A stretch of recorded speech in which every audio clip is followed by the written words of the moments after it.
say within second degree, provided, for example. So, would that be, for example, kung sinong walang tumakbong mayor, tas sabay-sabay silang tumatakbong mayor na magkalaban sila, what would be now the treatment of the all these candidates since they are within the second degree prohibition? Ano, ika-cancel ba yung ano nila? Ika-cancel ba yung candidacy nila? Or i-disqualify, no? So, ang mangyayari dyan, well, practicality would dictate that isa lang yung mananalo sa kanila, di ba? So, what the law is, what the proposed law is intends to implement really is one holder in each family in every locality. So, ibig sabihin, kung isa lang mananalo sa kanila, I don't see any reason why they should be disqualified if they're running against each other. Kasi ang iniiwasan naman natin is concentration of power from in every family. So, they can run as many as they want, but there will be one winner. Yun ang issue doon. Thank you. Next natin is Gab. Go ahead, Gab. Sir, meron na po ba tayong timetable regarding dun sa kung kailan maipapasa ng committee, kailan mapupunta sa plenary? Wala. What I can tell you is itong under yung process po ng consolidation at next week na magkakaroon na tayo ng committee adoption. So due na siya for I think for next week ata for plenary debate. Thank you. Sir, just another question. Medyo curious lang ako paano yung magiging application nung bill for officials na from the same family pero ruling in different areas. For example, ang top of mind na naisip ko, kaso nila Congresswoman Mika Swansing, na yung kapatid siya nasa Nueva Ecija, yung kapatid niya nasa Sultan Kudarat, if I'm not mistaken. So, would that limitation apply na parang dalawa lang sa national, tas merong sa local? Let's see, that it's actually part of the discussion that we will be holding for the last and final committee hearing prior to the adoption of the consolidated version, yung substitute bill. So isa yan sa pag-uusapan, no? Kasi within second degree na yun eh. So anong mangyayari doon? And I think they're both running for the same office. But let's see kung ano yung pag-uusapan doon. But definitely that would be part of the discussion. I think most of the bills mention about the disqualification of two candidates who are members of the same dynasty. If they are running for a national position, for example, Congress, isa lang yung pwedeng manalo. Tapos iba naman sa local. So we still have to decide kung pwede ba yung dalawang tumakbo pero sa magkaibang lugar, or isa lang talaga ang pwede kahit sa magkaibang lugar. That's still one of the topics that we have to discuss deeply. Next question natin is from Vivian. Go ahead. Good morning. Hi, good morning, Kongs. Sir, accurate ba to say na at the moment parang yung version na ng House leadership yung magiging final version nitong bill? That is safe to assume, yeah. And under that version, kasi merong mga concerns that fat dynasties can still exist under that version of the anti-dynasty bill. Is this observation accurate? Can fat dynasties still exist under that version of the bill? Actually, that's exactly what we are trying, this bill. Sorry. Doon ka kasi next time. Well, that's exactly what this version of the bill intends to go directly and address the issue, yung concentration of power. That's why it only limits yung family members without necessarily also penalizing a family, the entire clan. Those who are actually willing to enter into public service from barging forever, no? To enter into public service. So ganun yung ginagawa. What is important now, I think, Vivian, is that we recognize that there shouldn't be any concentration of power. But, yeah. Yes. Kasi sir, di ba, under the definition, fat dynasties, multiple members of one family holding government offices sabay-sabay simultaneously. Is this still possible under this bill?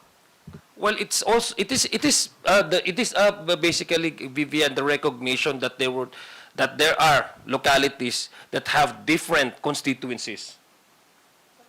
Yeah. Under this bill, it can also happen because it does not also preclude others from running. Sabi nga kanina ni Congressman Lordan, that one locality in Cagayan De Oro is also different from other locality. For example, in Marawi City or in Iligan City, di ba? So it actually bridges the gap between what is essentially is anti-political dynasty and what actually is the right of one to actually join public service through electoral process. So the concentration of power is if, for example, there's already the breach between between check and balances of two different departments. For example, if the husband is mayor and the wife is vice mayor, that actually violates yung check and balances and the concentration of powers.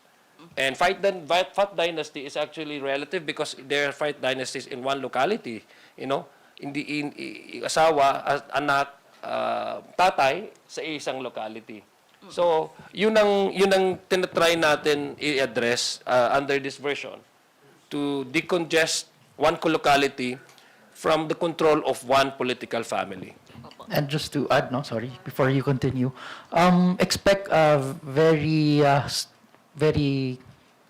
comprehensive debate on the matter kasi a lot of people who filed the bills filed up until the fourth degree and prevents fat dynasty situations. So it's now a process of convincing your members to agree to you. It's part of our duty as people who advocate for certain stands. So expect na hindi lang siya madali and maraming maglalobby rin na dapat fourth degree just to prevent this from happening. So after that, we will now determine if kung ma-convince ang ibang members, pero for me, for instance, I also want up until fourth degree kasi that will really create a lot of impact, especially for uprising leaders. And we want to argue that and we want to try to convince other members to have the same position. At saka, Vivian, actually, the very goal of this process, the goal of this anti-political dynasty is to pass an anti-political dynasty that is legally sound and can be that is implementable. No? It is not really to win an argument. There will be others who are actually proposing a different version, a different one, a much stricter version. What we intend in the committee is for us to arrive in an agreeable position where there's an anti-political dynasty for now, di ba? Kasi unang-una pa lang ito nationwide. And there will also be the issue of enforceability and practicability of the law. So it's not so much about winning the argument, ours is better than yours. It's actually coming up with an actual piece of legislation that would become a law that would be implemented in the coming election seasons. So even though the most commonly agreeable bill might provide the possibility of a fat dynasty, it doesn't mean that if there is a fat dynasty, there is immediately, or it would be inevitable that the evils that we are trying to avoid will be there. For example, if there is no concentration of power in the same locality, kasi isa lang talaga yung pwede sa kanila, then the evils that we are trying to avoid with the dynasties will no longer be there. So, and I think that is the main purpose of this anti-dynasty bill. So kung wala na yung problema, so wala na yung, for example, yung mga masama sa dynasty, yung mga evil effects of dynasties, then even if there might be a fat dynasty, if it's an ineffective fat dynasty, then I think that would be a more agreeable middle ground. Because after all, we must remember that we need to find a working bill. We need to find a bill that is acceptable to all that will actually pass. Kasi kung gusto talaga natin yung pinaka-extreme, baka wala tayong bill talaga. Wala talagang law na maipapasa. We have to reconcile constitutional intent with the realities on the ground and political realities. Next question is from Rose of UNTV. Ay sir, isa rin po ba sa target niyo pong maging significant point nito na before 2028 elections maipasa yung bill or maipatupad na bago pa po yung presidential elections? But titingnan natin, no? Kasi ako, if you ask me, what we want is to have it implemented national in all not only local positions, but even national positions. But it has also remembered that there are siblings in the Senate who are currently serving at the same time. So, titingnan natin kung paano siya ma-implement, no? Would it be right away in the next election in 2028, or would it be implemented in 2031? Because meron namang transitional provisions na ginagamit tayo eh. May mga issues, may mga inaalala naman talaga na may transitional provisions. Even the Constitution has that one. So let's see kung how it would fit, because definitely we do not want also to violate the mandate of those who are currently sitting now in the serving in the government na same pareho na pamilya at magkakapatid or magkakaanak. So let's see kung paano yung implementation nito. What we are now focused on is how to cross this over to the final stage, which is the plenary, and then later on the voting for the final reading. Ay, na-mention na rin nyo po before na hindi maiiwasan under the version of the bill ng anti-political dynasty bill na susuportahan ng maraming kongresista, yun pong fat dynasty. So how do we assure the public na hindi po watered down o malabnaw na version yung ipapasa nyo, since yung mga members ng political dynasty ay pwede pa rin tumakbo ng sabay-sabay, magkakaiba lang ng lugar? Let's tingnan natin na hindi lahat sabay-sabay. Wala naman lang talakbong lahat sabay-sabay yan, di ba? Meron lang talagang areas na magkakaiba talaga ng constituency yung sinasabi. Hindi pare-pareho ng constituency, di ba? So that's number one that we need to also remember. Under this House Bill 6771, what we can assure the public is meron anti-political dynasty, there will be decongestion of the power controlled by one family. It will be spread over. Hindi siya yung magkakamaanak yung mayor, yung vice mayor at the same time, no? Na tumatakbo at the same time. So there will be hindi matatanggal po yung concentration of power, which is basically what according to many studies is actually the source of why there are dynasties in the first place, fat, obese, and etc. No? So yun po yung tinatanggal natin and ina-address natin under this bill, under this law. Sir, yung halimbawa magkamag-anak na kung pwede silang sabay na tumakbo, magkaiba lang ng distrito. Titingnan natin because there are proposals among the 24, kaya may consolidation process tayo eh. We just want to make the House Bill 6771 as our working draft.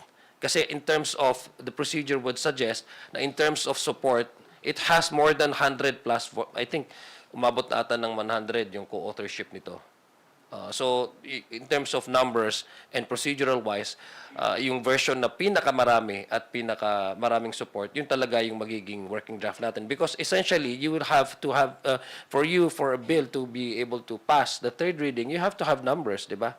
That's practicality is the essence of why we're having all this conversation, because at the end of the day, it will be voted upon by the members. So those versions or a version that has secured the most number of support will be our working draft. So, in this case, House Bill 6771. So, yun ang titingnan natin. So, other proposals from other versions would also be incorporated and will also be debated upon and discussed in the committee before we can actually consolidate, no? Kasi ang process niyan, Rose, is yung consolidation kasi babasahin talaga and then each member talagang mag-uusap, magdidebate, mag-argue, and then pagbobotohan ng committee. So whatever is the form and substance of this substitute bill, I will tell you, it will be voted upon by the majority of the members. Ibig sabihin po ba nito, sir, since most likely yung version po ni Speaker at ni Majo yung susuportahan ng marami, off the table na po yung pong suggestion ng isang constitutional framer na isang national, isang local ang sinasuggest nilang tumakbo? Actually, hindi rin sila nag-agree ng mga constitutional framers. Eh. May nagsasabing fourth degree, may nagsasabi ding second degree, may nagsasabi isa lang. Even them, hindi sila if you go back to the transcript of the CONCON discussion, 18 ang votes. 17 against the inclusion of anti-political dynasty phrase in the Constitution, and 18 voted in favor. So ibig sabihin isa lang, tiebreaker isa. And despite that, they were not able to actually resolve the issue.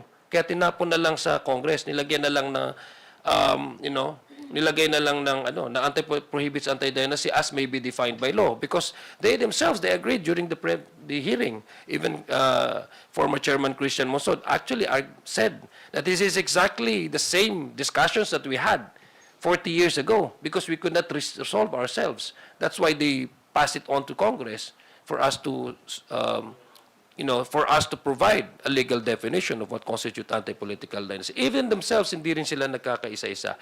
So I would expect talaga na magkakaroon ng discussion ito in the committee and even sa plenary. Pero can we say na malabo yun? Kasi hindi nga po yun implementable. What do you mean? Malabo yung isa lang yung national, isa lang yung local, sabay.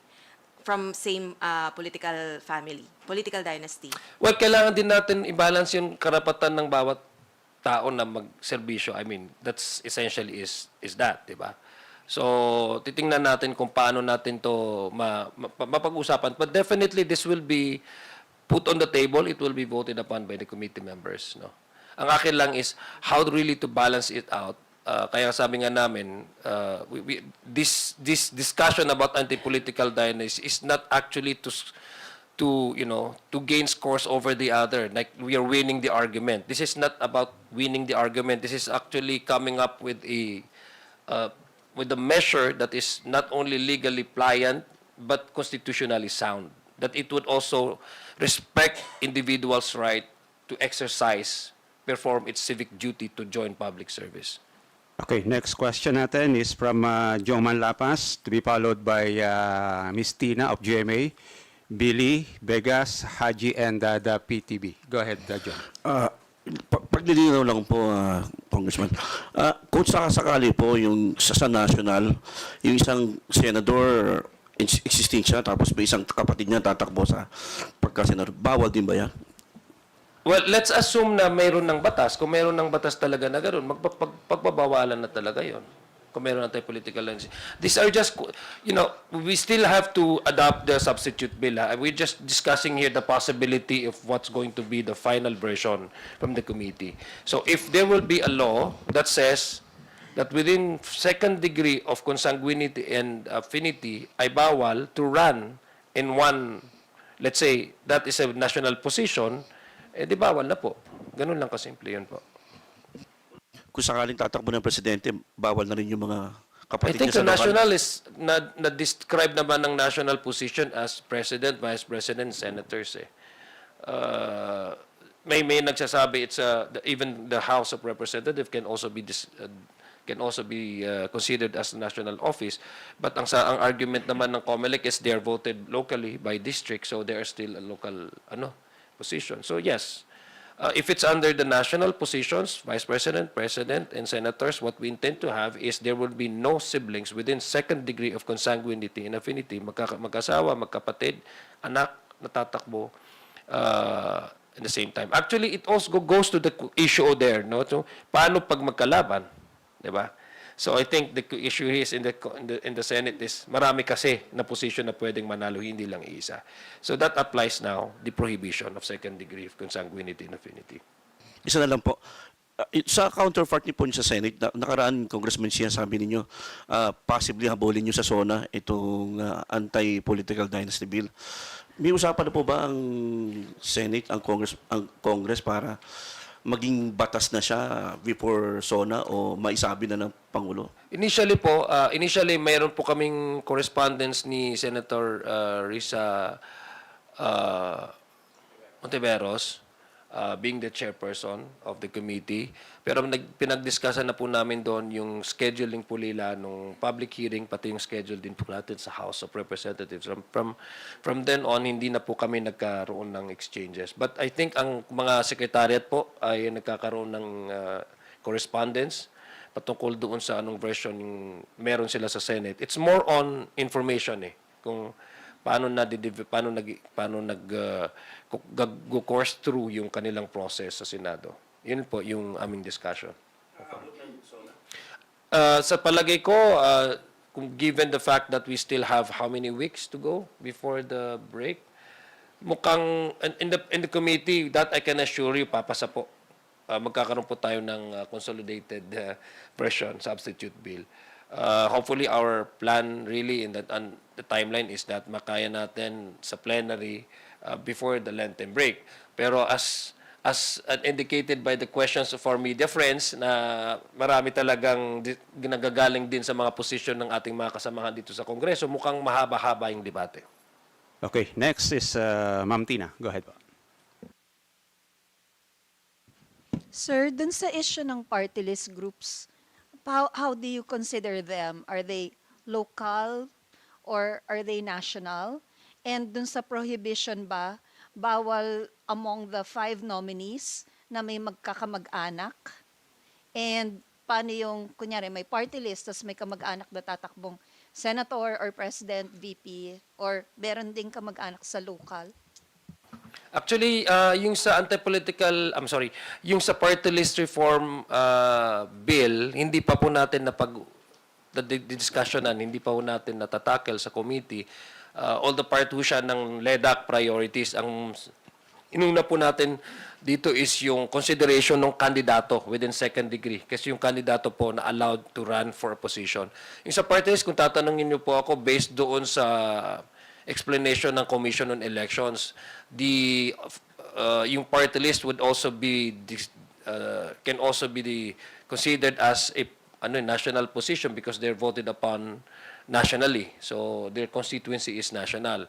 Alam ko ang sabi nga ni Chairman George Garcia, kung titingnan natin during the campaign period nauuna ang national positions, ang kampanya nila. Ibig sabihin ng presidente, vice president, senador. Kasama na din po diyan yung party list candidates, no? So ibig sabihin, if you ask me, that they will be part of the national office, no, ang party list. So titingnan po natin kasi that would be a separate issue when it comes to the Reform Party List Act, which will be tackled.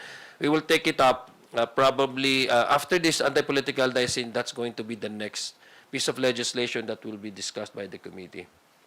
Just to add lang kay Chair, no, I agree na dapat national position siya.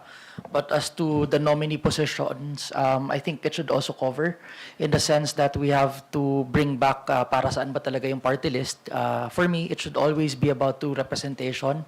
And we can't get good political reforms if hindi natin i-push na dapat totoong representative siya ng that specific sector. Actually, Ma'am Tina, isa yan sa mga proposals na mayroon ding ma-introduce din na mayroon din siyang semblance of an anti-political dynasty in order for one family not to control party list organization. Isa yun sa mga proposal pa naman.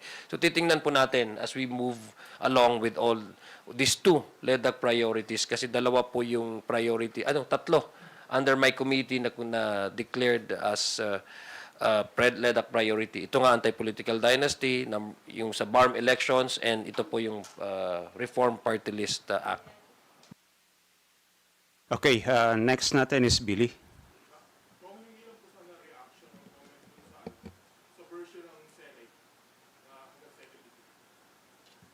Well, mukhang magiging pareho po yung natin kasi yung majority nga nung versions dito at saka working draft po natin gagamitin natin is yung pinakamaraming support, which is House Bill number 6771. So it would be easier for the BICAM. For example, if we reach that stage, it will be a lot easier for the BICAM to resolve some conflicting sections between our version and that of the Senate. What is important really is yung degree. Diyan talaga yung usapin Ano ba, 4th or 2nd degree. So it would make our work a lot easier once we sit down in the BICAM. Okay, last 3 tayo. Haji.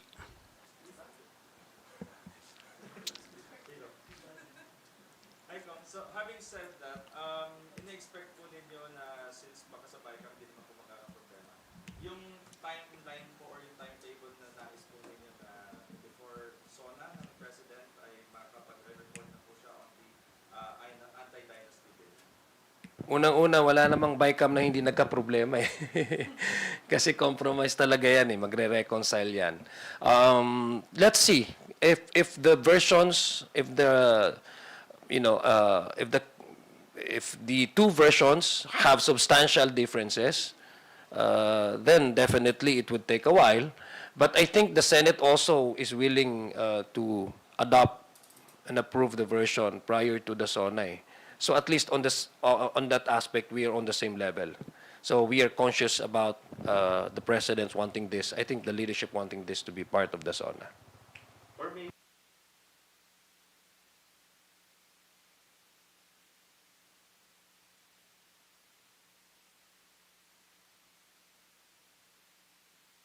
Well, that's ultimately is the end goal, eh. Kasi either way, if you adopt the version of the Senate, or if or the other way around, for example, if one section in under our version would be more agreeable to their version and would be adopted by the Senate, the same thing, it would still be ratified. So yun lang naman talaga eh, i-reconcile mo yung dalawang version. Ano ba yung major differences in conflicting sections dyan? But yung nga, sabi ko nga, at least on the basic question, which actually gathers more debate in arguments, is actually the degree of consanguinity. In this case, the Senate and the House would probably come up with the same understanding and same version and same legal definition, which is the second degree. So it would make our job a lot easier and faster for the BICAM to come up with the BICAM report. May nakakausap po kayo sa...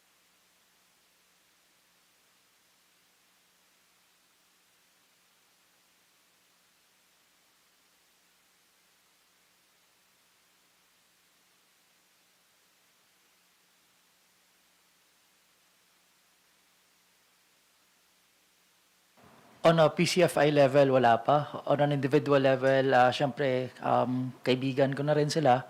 Tapos, I can't deny na sobrang maganda ang plano nila.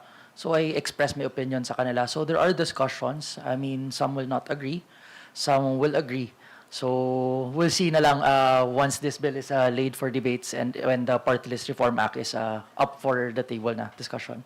What I can add also to that is that, di ba meron ng ruling ang Supreme Court regarding the participants for party list, eh. Even the nominees, kung who would be the nominee. There's already the ruling of the Supreme Court. If once we tackle the Reform Party List Act, definitely we will also be conscious about the rulings of the Supreme Court. Kaya titingnan natin kung how do we can balance it out. Ha? Thank you. Question po kay Ma'am Lordan.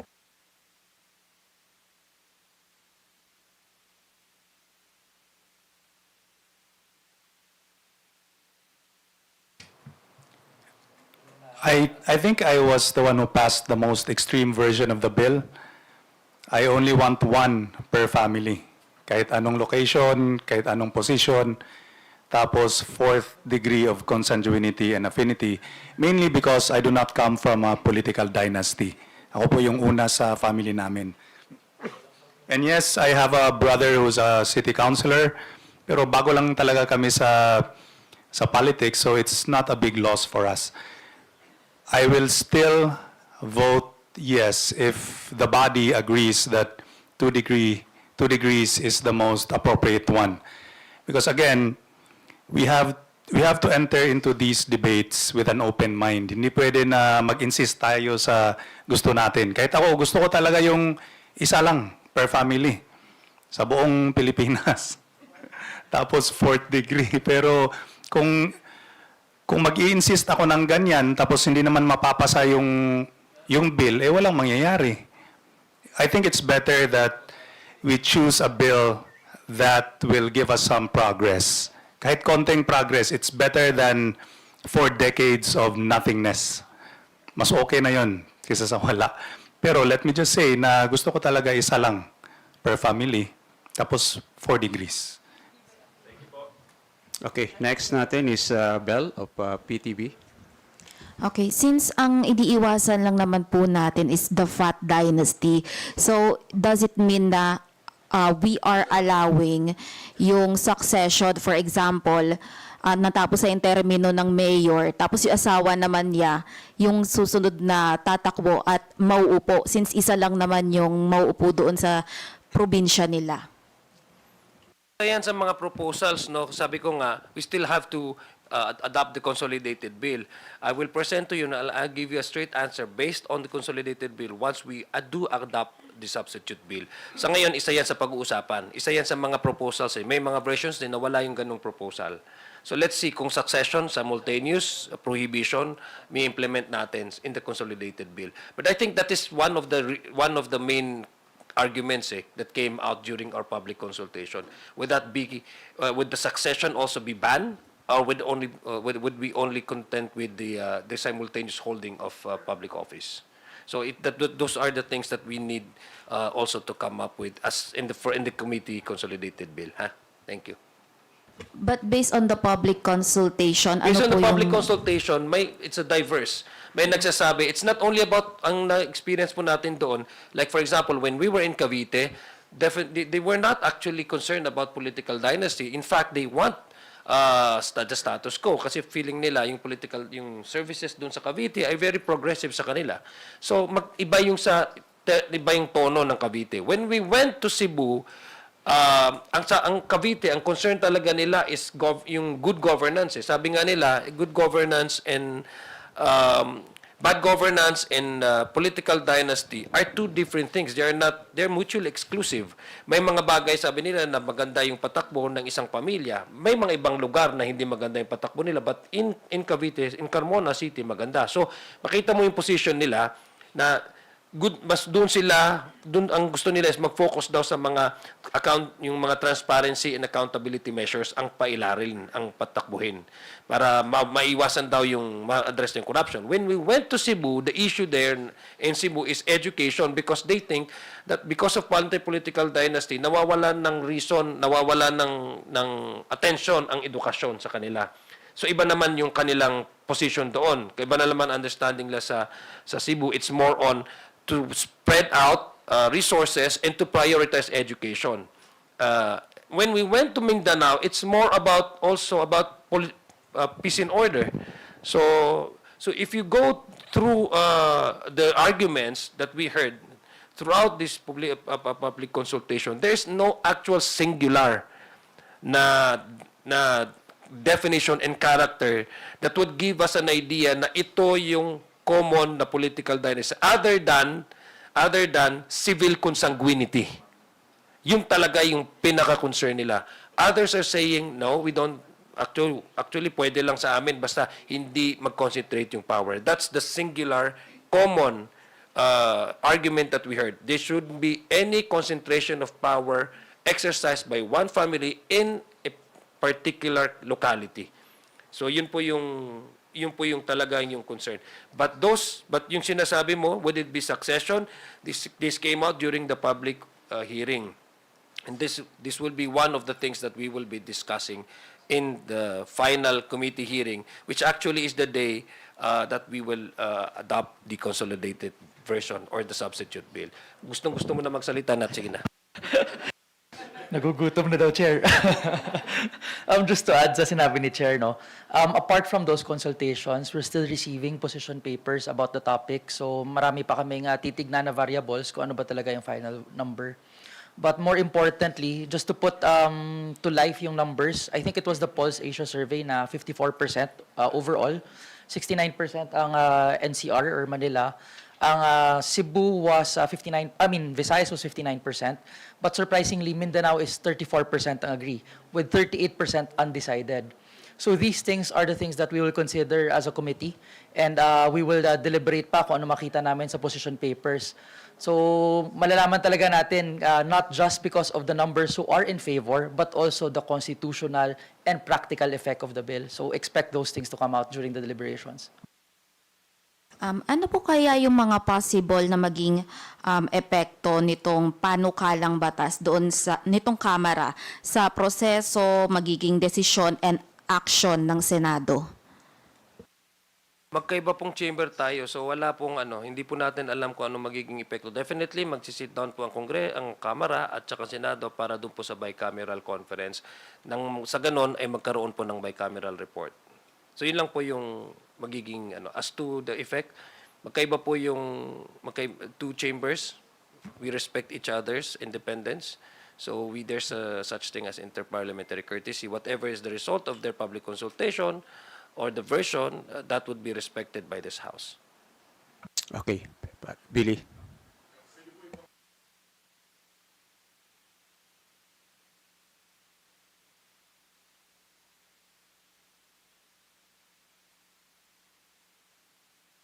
Sige. Sige, pwede daw, pwede daw. Go ahead, go ahead.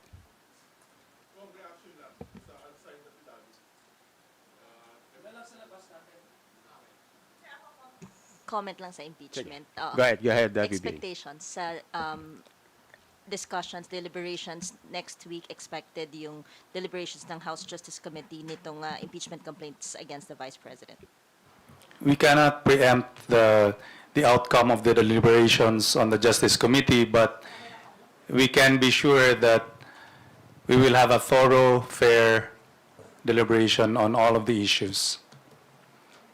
But as of now, we cannot preempt it. I think, just to add, no, we have to take a backseat from over-politicizing everything. This is actually a constitutional process. And as we can see naman, the tone of the House has always been objective in spite of whatever is being thrown at us.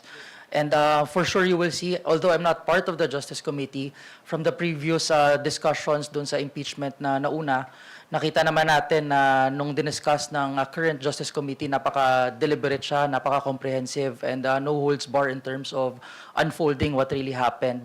So we expect the same tone in the coming committee hearings, and I'm very excited to see kung anong kalalabasan nito from the committee members. Well, what I can tell you, Vivian, is it will be taken up expeditiously kasi that's what the ruling of the Supreme Court eh. It has to be taken up within 10 session days. So yun ang gagawin ng committee. So there are 4 separate complaints and the committee will, it's already been transmitted to the office of the speaker, I guess, no? It's already been transmitted to the office of the speaker. What I can tell you is the Justice Committee, I'm sure Congress Chair Jinky would be able to discuss this with you. The Justice Committee is now geared towards the scheduling of the holding of the committee hearings. Same thing, I think pagdidiskussan yung form and substance, no? Bago yung actual committee deliberation. Okay, with that, let's end this forum. Maraming salamat po muli, Congressman Zia Alonto Adiong, Congressman Lordan Suan, and Congressman Oducado. Thank you very much po.